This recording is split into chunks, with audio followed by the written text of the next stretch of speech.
number of different recordings, and you will have to answer questions on what you hear. There will be time for you to read the instructions and questions, and you will have a chance to check your work. All the recordings will be played once only. The test is in 4 sections. Write all your answers in the listening question booklet.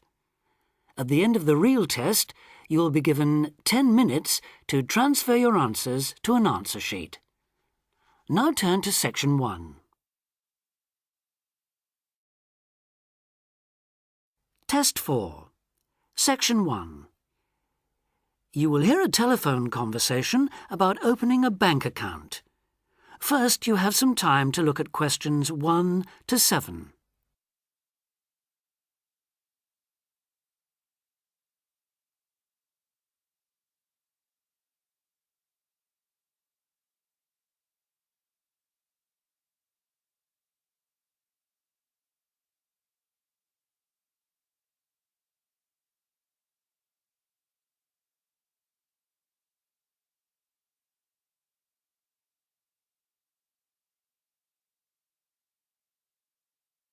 You will see that there is an example that has been done for you. On this occasion only, the conversation relating to this will be played first. Expats Helpline, Terry Davies here. What can I do for you? Hello, Terry. I've been in this country for a while, and I've just been offered a job in the city, so I think I'm going to need to open a bank account. I haven't had one before, so I'm wondering what papers I need. Well, basically you'll need to be able to prove to the bank that you're who you say you are and that you live where you say you do, okay? Uh-huh. And for some banks, at least, that means you'll have to show them 2 separate pieces of identity. So I'll run through the list if you like. Yes, please. Okay. I'll bring it up on the screen. Let's see. Here it is. Right. The first thing it says is a valid passport. The first document is passport. So passport has been written in for you. Now we shall begin. You should answer the questions as you listen because you will not hear the recording a second time. Listen carefully and answer questions 1 to 7. Expats Helpline, Terry Davies here. What can I do for you? Hello, Terry. I've been in this country for a while, and I've just been offered a job in the city, so I think I'm going to need to open a bank account. I haven't had one before, so I'm wondering what papers I need. Well, basically you'll need to be able to prove to the bank that you're who you say you are and that you live where you say you do, okay? Uh-huh. And for some banks, at least, that means you'll have to show them 2 separate pieces of identity. So I'll run through the list if you like. Yes, please. Okay. I'll bring it up on the screen. Let's see. Here it is. Right. The first thing it says is a valid passport. Mine's Australian. Yes, that would be fine, of course. The next one is a driving license, and again, one from your country would be okay. Then that's followed by birth certificate. Oh, hang on, that's only if you're under 18. Which I'm not. Right, so not that then.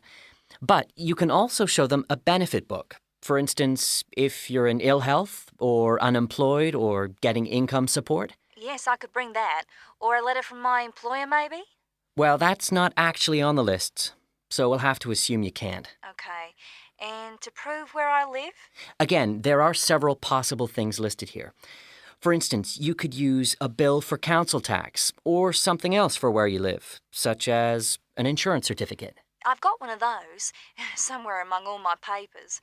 But what about bills? Things like phone bills, I mean. As long as it has your address on it, yes, fine. So a bill for my mobile would do, would it? I'm afraid it would have to be for a fixed line phone. You could use other types of household bill, though, as long as you get them through the post. How about an electricity bill? That'll say where I live, won't it? If it's in your name and not that of a landlord, yes. It is, so I'll probably take that then. There's one other you might want to use, a vehicle registration document. If you have a car or motorbike or something, of course. No, I haven't actually. Now, I believe there's a bank actually inside the commercial centre, and I might open an account there, seeing as how that's where I'll be every day. Yeah, that would seem to make sense. I know people who bank there. I actually read about it in a city guide. My cousin picked it up when he was here a couple of years ago, and I made a few notes. Do you mind if I run through them with you now, just to make sure the details haven't changed? Fine, go ahead. Okay, first question. It's still a branch of the Popular Bank, is it? The one with links to Australian banks? No, it's actually been taken over by another big banking group, the Savings Bank. It still seems quite popular, though, especially with people doing business in the Asia-Pacific area. And when is it open? Monday to Saturday? I'll have to check their website for that. Give me a second or two, will you? Sure. Right. I've got it. Customer service, and it's just weekdays, I'm afraid.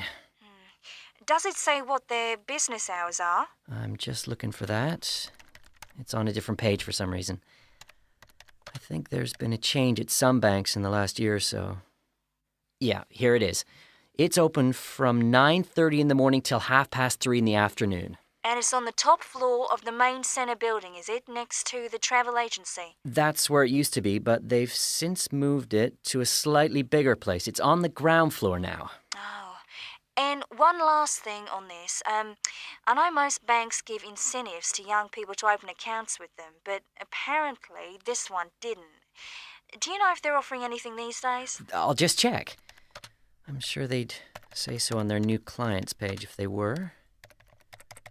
No, there's nothing mentioned here. That's a pity.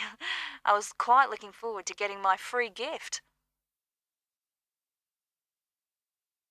Before you hear the rest of the conversation, you have some time to look at questions 8 to 10.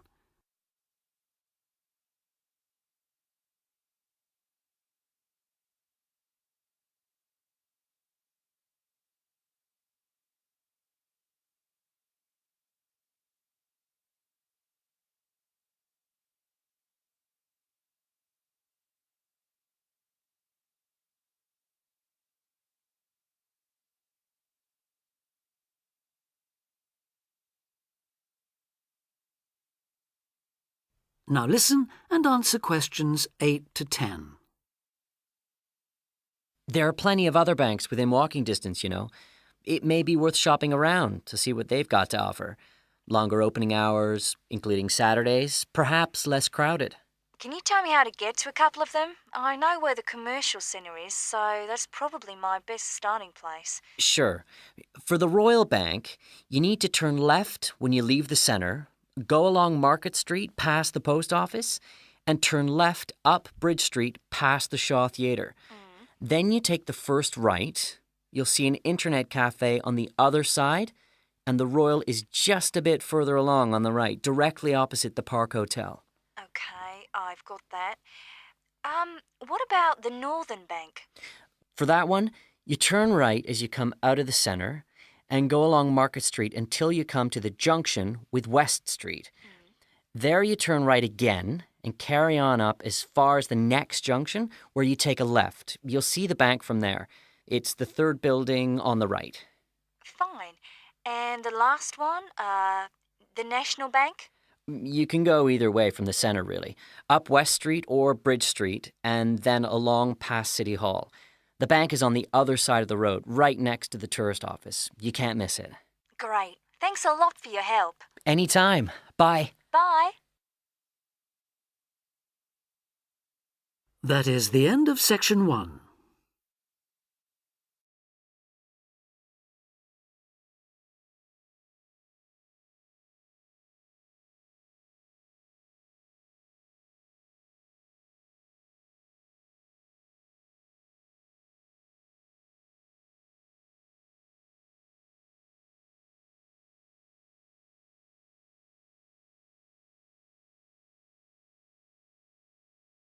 Two. You will hear an extract from a talk about employment interviews. First, you have some time to look at questions 11 to 14.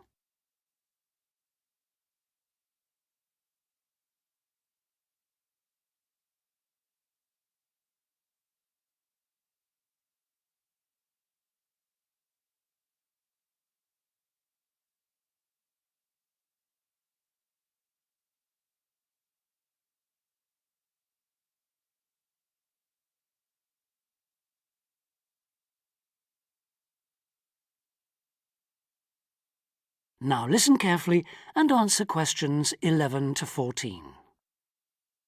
Today I have with me Sandy Richardson of the local Workforce Center, and she'll be talking about that critical step towards the goal of employment, the interview. Sandy, what is an interview for, and what's the best way to approach it? A job interview is simply a meeting between you and a potential employer to discuss your qualifications and see if there is a fit. The employer wants to verify what they know about you and talk about your qualifications. If you have been called for an interview, you can assume that the employer is interested in you. The employer has a need that you may be able to meet, so it's your goal to identify that need and convince the employer that you're the one for the job.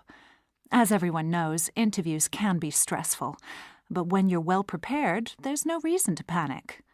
Preparation is the key to success in a job search, and you can begin by collecting together all the documents you may need for the interview, such as extra copies of your resume, lists of references, and letters of recommendation. You could also take some work samples, selecting from what you have designed, drawn, or written, for instance. And make sure you have a pen and pad of paper for taking notes. The next step is to find out about the post. The more you know about the job, the employer, and the industry, the better prepared you will be to target your qualifications. Always request a job description from the employer and research employer profiles at the Chamber of Commerce or local library. You could also try to network with people who work for the company or with employees of companies associated with it. The next step is to match your qualifications to the requirements of the job. A good approach is to write out your qualifications along with the job requirements. Think about some standard interview questions and how you might respond. Most questions are designed to find out more about you, your qualifications, or to test your reactions in a given situation. If you don't have any experience or skills in a required area, think about how you might compensate for those deficiencies.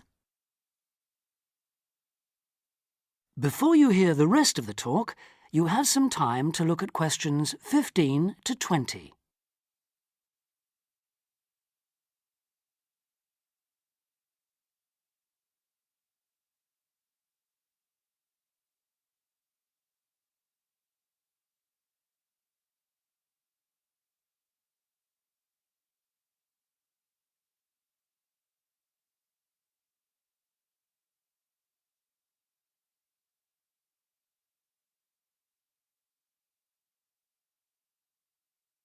Now listen and answer questions 15 to 20. During an interview, it's important that you be yourself. Get a good night's sleep and plan your travel to be there in plenty of time so that you're not arriving out of breath with 30 seconds to spare. Don't, though, present yourself for the interview too early, 10 minutes at most. In the interview, listen carefully to each question asked. Take your time in responding and make sure your answers are positive. It's important to express a good attitude and show that you're willing to work, eager to learn, and are flexible. If you are unsure of a question, don't be afraid to ask for clarification. In fact, it's sometimes a good strategy to close a response with a question for the interviewer. In general, focus on your qualifications and look for opportunities to personalize the interview. Briefly answer questions with examples of how you responded in comparable situations, from either your life or previous job experiences. Something you should avoid are yes or no responses to questions, but don't dwell too long on non-job-related topics. Use caution if you are questioned about your salary requirements. The best strategy is to avoid the question until you have been offered a job. Questions about salary asked before there is a job offer are usually screening questions that may eliminate you from consideration, so be warned. On the other hand, it isn't inappropriate to show your enthusiasm if your first impressions of the interview and of the employer are good ones. So, if the job sounds like what you are looking for, say so. Keep in mind that the interview is not over when you are asked if you have any questions. Come prepared to ask a couple of specific questions that again show your knowledge and interest in the job. Close the interview in the same friendly, positive manner in which you started. When the interview is over, leave promptly. Don't overstay your time. Think about the interview and learn from the experience. Evaluate the success and failures. The more you learn from the interview, the easier the next one will become. You'll become much more confident. To close, here are a few more tips. First, maintain good eye contact throughout the interview and be aware of nonverbal body language. Second, dress a step above what you would wear on the job. Go to the hairdressers, have a shave, etc. Remember that your appearance is a key indicator of whether you have the right attitude, so it can pay to give some thought to how you look. And finally, don't be a clock watcher. That is the end of Section 2.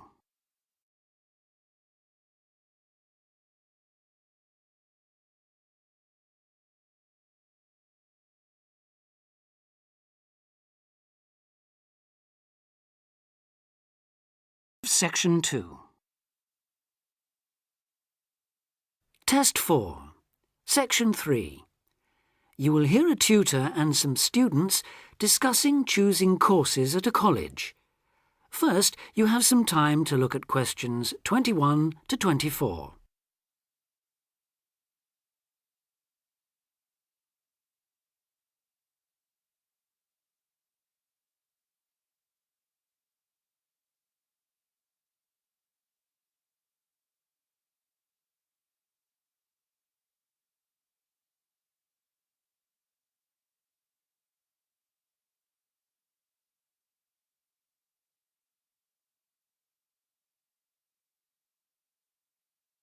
Now listen carefully and answer questions 21 to 24.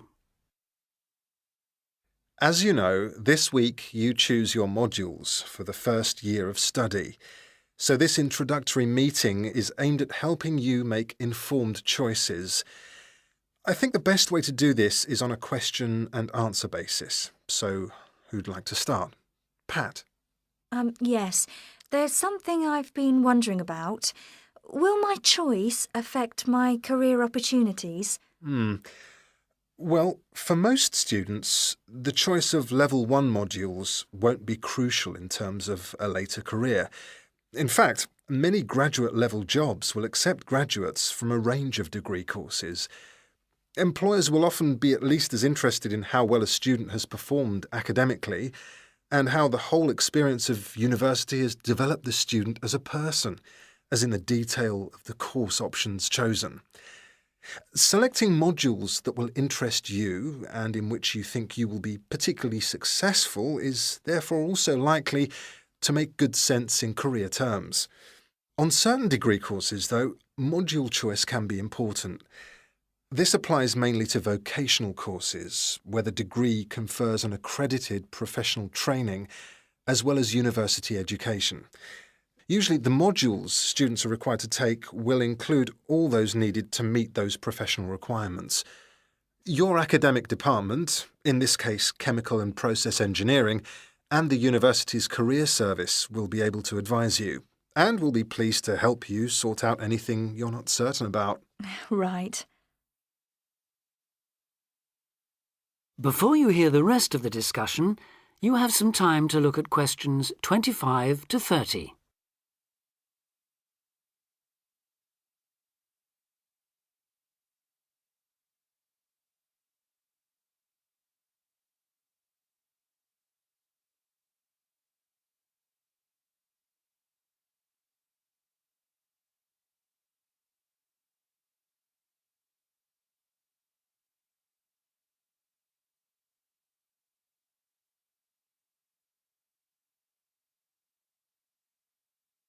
Now listen and answer questions 25 to 30. I'd like to ask a few things about the Applied Chemical Engineering module. Fine. What would you like to know? Well, apart from the work on practical engineering, what other topics are covered? Some that might surprise you. One that students always seem to like includes interviewing techniques, presentation skills, and producing written reports. They sound interesting. How are they taught? Through lectures, practical classes, and personal tutorials. Applied chemical engineering lasts all year, of course, so there's plenty of time. And what about assessment? Through project work, usually, or dissertation. Not exams as such. Is that the same for the information technology part of the module? Yes, things like word processing and learning to create spreadsheets are tested in a similar way on this module. That's not the case in some other modules, is it? No, it isn't. Are you thinking of any in particular? Yes, I'm considering doing fluid mechanics. Ah. The work on flow analysis looks interesting and I like the look of some of the other topics too. So, how is that module tested? That's one of those which still uses written exams. The sit-down, formal type, I'm afraid. Oh, that doesn't matter. I quite like that kind as it happens. Pat, you've got a question. Yes. I was wondering about Science 1 in chemical engineering. How is that organised? It's a bit different from other modules, isn't it? Yes, it aims to give the necessary basis of physics and biology for those students who haven't studied the relevant subjects at A-level or equivalent. In practice, it means that students who have already studied physics are excused the physics lectures, while those who've done biology are exempt from attending the biology lectures. In the second part of the module, you're assessed on your project work in one of those subjects. And does the teaching approach differ too? Yes, particularly in one respect. You're encouraged to learn by working out the solutions to problems for yourself. I like the sound of that. OK. Anything else? Yes, I believe it's possible to do a modern language as part of the course. Can you tell me a bit about the Spanish 1A module? Certainly. The main emphasis in 1A is on understanding and speaking, but students also learn to carry out some straightforward reading and writing tasks. Basic aspects of grammar are also introduced and practiced. The module comprises 36 hours of class contact, mainly in tutorial groups of 16 to 20, and students are expected to do approximately 64 hours of private study. It sounds interesting. I did some Spanish at the Cervantes Institute last year. Passed an exam, in fact. Ah, I'm afraid that means you can't do 1A. Oh. The regulations say this module may not be taken by students with a qualification in Spanish, though you could do 1B. That is the end of section 3.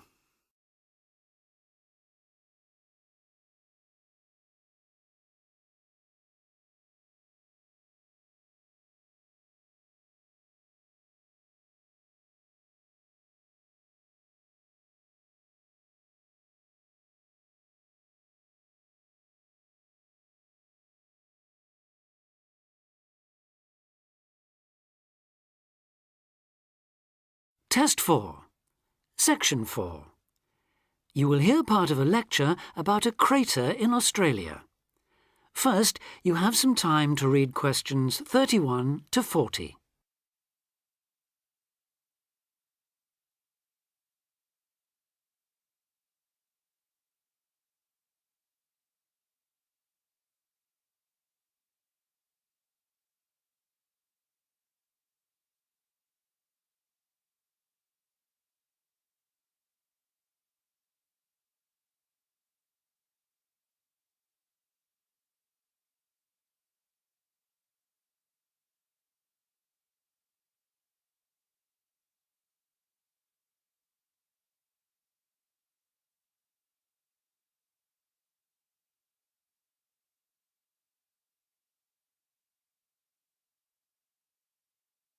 Now listen carefully and answer questions 31 to 40.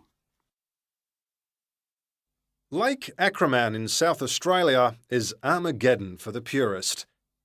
No other meteorite impact on Earth has stamped the surrounding rocks with such an abiding, unequivocal geological record of collision, earthquake, wind, fire and tsunami, the giant waves formed by major Earth movements.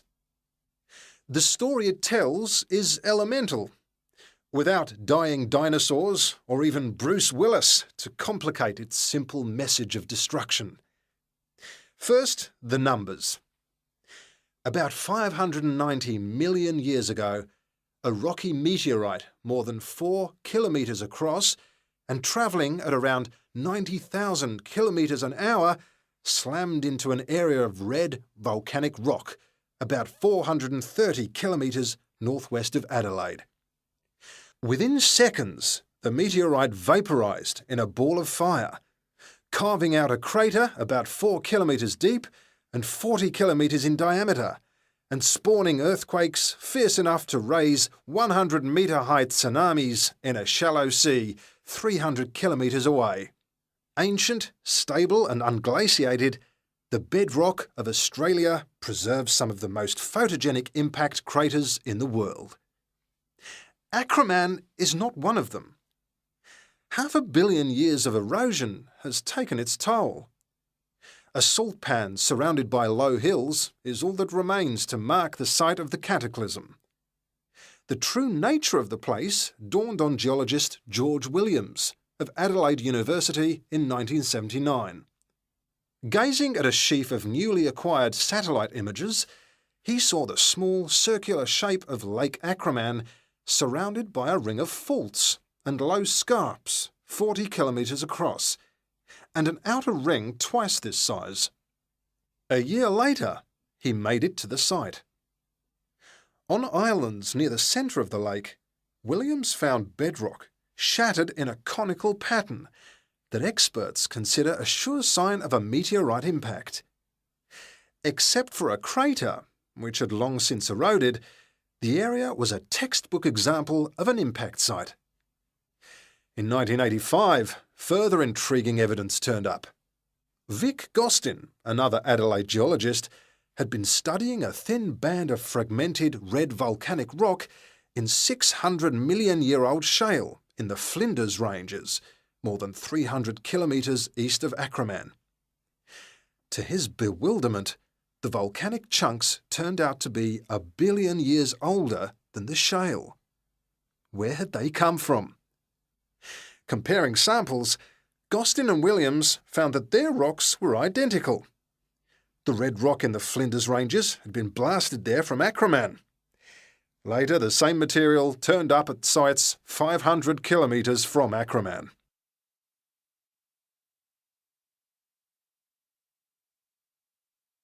Everywhere, the bands of fragments showed the same structure.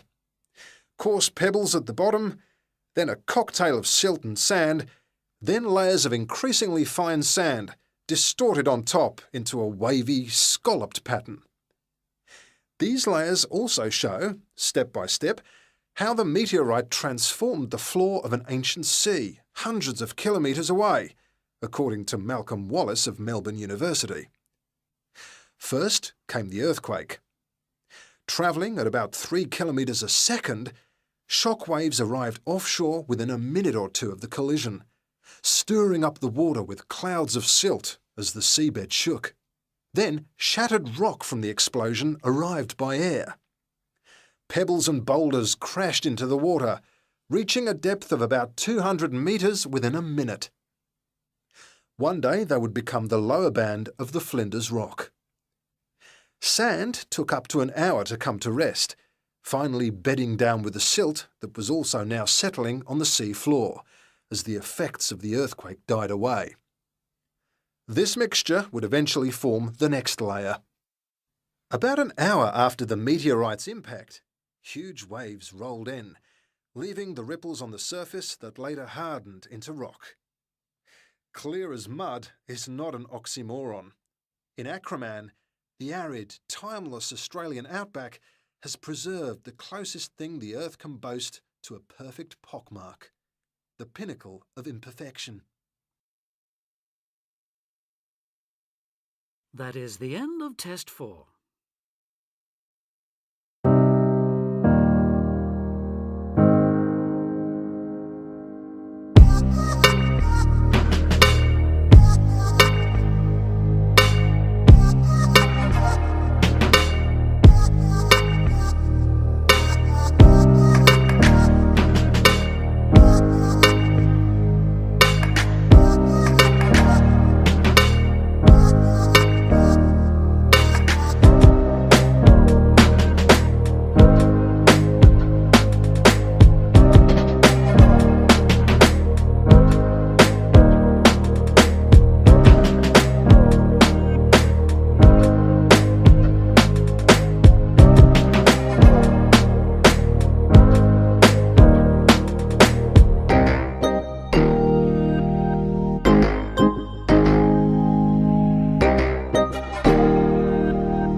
Bye.